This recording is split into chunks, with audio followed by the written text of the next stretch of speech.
Capítulo 1 Mãos e Mentes. Há uma velha história sobre dois homens que estão passeando pela rua em um dia congelante de inverno, um conversando enquanto o outro apenas balançava a cabeça em silêncio. Finalmente, o homem que está falando se volta para seu companheiro silencioso e pergunta por que ele está tão quieto. Esqueci minhas luvas, diz o homem. Essa é uma história que Robert Krauss, professor de psicologia americano, diz que seu avô lhe contou pela primeira vez há muitos anos.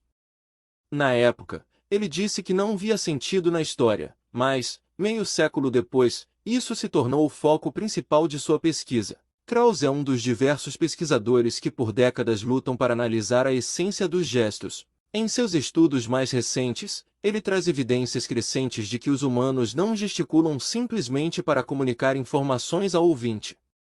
Na verdade, o objetivo principal de certos gestos pode ser para ajudar o próprio falante. Krauss argumenta que os gestos ajudam a armazenar informações no cérebro, ativando partes do cérebro envolvidas no movimento. Além disso, os gestos quase sempre precedem a palavra, eles não a seguem. Às vezes, até 3 segundos antes. Isso é consistente com a ideia de que o gesto está tentando acessar a palavra. Caso estivesse sendo usado de forma comunicativa, não haveria razão do gesto preceder a palavra. Por exemplo, é comum você estar falando e chegar ao ponto em que não consegue lembrar a palavra que deseja.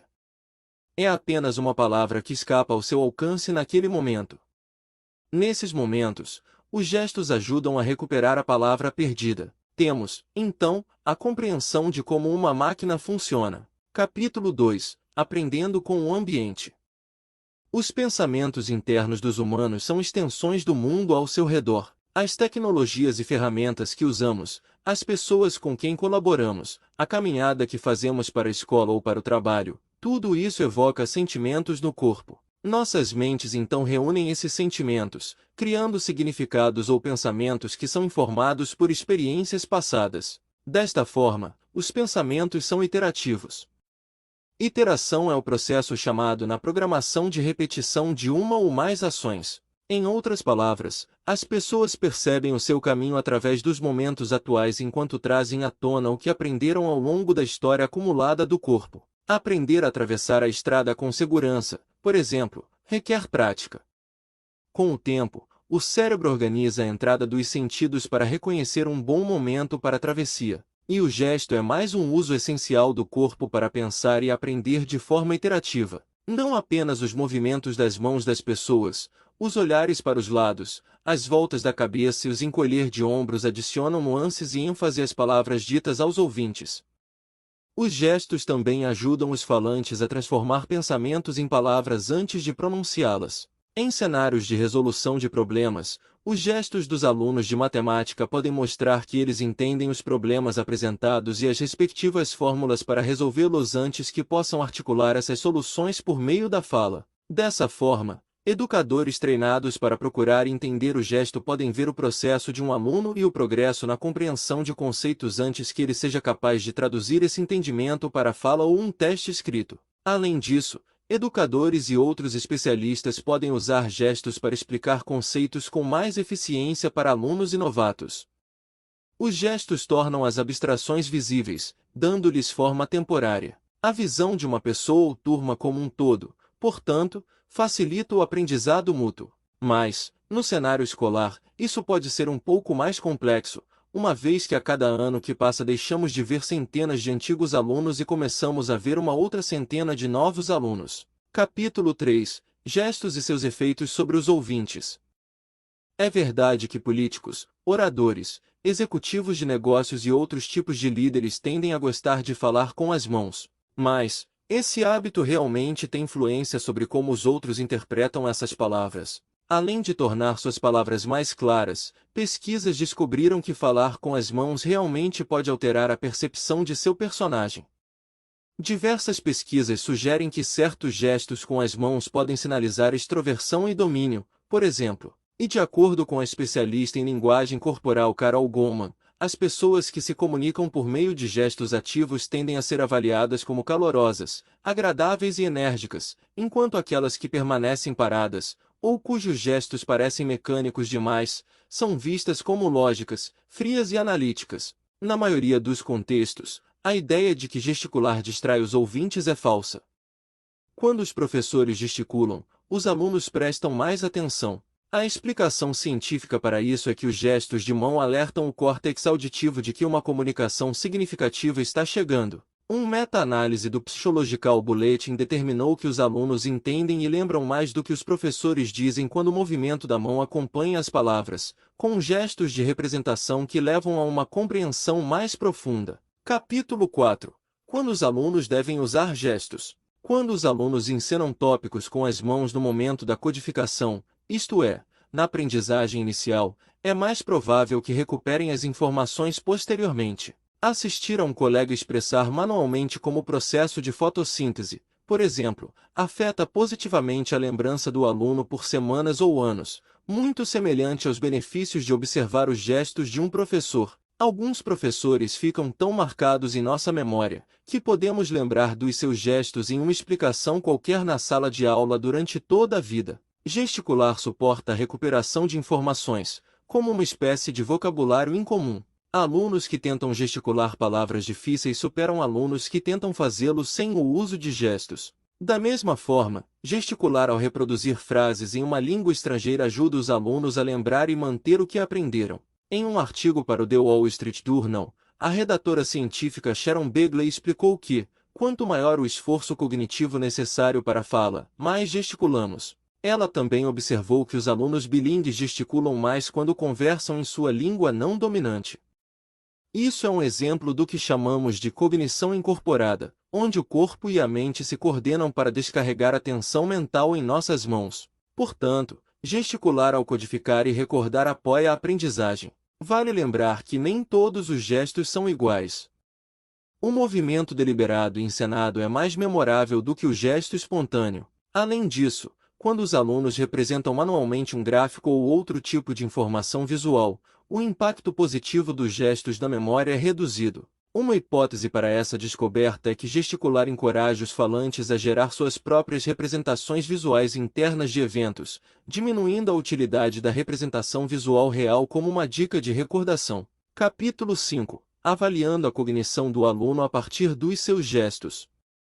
A escritora Anne Murphy Poe observa em seu livro The Extended Mind, The Power of Thinking Outside the Brain, que as crianças frequentemente transmitem mensagens confusas com os gestos ao explicar um conceito que não ficou bem compreendido por ele. Detectar esses momentos de inconsistência cognitiva pode ajudar os professores a identificar até que ponto um aluno internalizou conhecimentos e habilidades e quando aplicar as intervenções instrucionais. Por exemplo, se um aluno dá de ombros com as palmas das mãos abertas, o sinal universal para não sei, e responde corretamente que -8 mais 6 é igual a -2, esta é uma boa oportunidade para o professor pedir para ele explicar como chegou nessa resposta correta. Se as palavras e os gestos dos alunos se alinharem, o conceito foi dominado. Se os gestos e as palavras estiverem incorretos, o aluno tem ainda um caminho a percorrer. Uma incompatibilidade entre gestos e palavras faladas sinaliza que o aluno já está prestes a entender o conceito, mas que ainda é necessária mais instrução. Capítulo 6. Estratégias para incentivar os gestos na sala de aula. Recomendamos que você empregue as seguintes estratégias, lembrando que elas podem ser adaptadas aos seus objetivos educacionais. 1. Padronize gestos antes de apresentar os conceitos em aula. Por exemplo, sempre faça uma contagem nos dedos enquanto explica a ordem dos planetas. Ao fazer um gesto sobre sinais matemáticos, sempre que o sinal for de adição, por exemplo, faça um gesto de subida com a palma da mão. Quando o sinal for de subtração, faça um gesto de descida com a palma da mão. 2. Oriente os alunos a prestarem atenção em suas mãos ao explicar algo novo. Explique o porquê isso poderia facilitar na compreensão do conteúdo. 3. Incentive os alunos a gesticular ativamente durante as atividades. Seja explicando um conteúdo da aula ou quando estiverem interagindo com os colegas da carteira ao lado, estimule que seus alunos gesticulem enquanto falam. 4. Observe quando os alunos lutam para encontrar as palavras certas. Quando perceber uma dificuldade para encontrar uma palavra, você pode lembrá-los de mover as mãos para ajudar a encontrar as palavras através de gestos. Nesse momento, ao perceber que o aluno fez o gesto certo, mas mesmo assim não conseguiu encontrar a palavra, você pode falar a palavra por ele ou ainda sugerir que outro aluno o faça, como forma de incluí-lo no processo de lembrança. 5. Crie estratégias junto com os alunos. Por exemplo, negocie certos gestos que representam um determinado conteúdo. Sempre que necessário durante a aula ou aplicação de uma prova, ao fazer esses gestos previamente negociados, ficará mais fácil para os alunos relembrar informações ou tópicos importantes. Por exemplo, para representar a Guerra Fria, você pode gesticular suas mãos esquentando seus braços e andar para longe dos alunos, a fim de enfatizar que, na Guerra Fria, não houve um conflito bélico direto em que os soldados se encontravam no campo de batalha. Era uma guerra à distância. 6. Peça aos alunos que usem gestos deíticos. Por exemplo, apontar para elementos em um diagrama de anatomia, apontar para um mapa mundi ou traçar figuras geométricas durante o processo de codificação. 7. Observe as mãos dos alunos enquanto eles falam. Dessa forma, você pode avaliar a compreensão deles sobre o tema e se definir quando e como intervir com instruções. 8. A prática levará à compreensão natural dos gestos. Depois de algumas aulas, suas mãos gesticularão mais naturalmente suas palavras, normalmente fazendo gestos muito semelhantes para o mesmo grupo de palavras ou conceitos. Você perceberá em dado momento que se tornou mais simples conduzir a complexa tarefa de ensinar.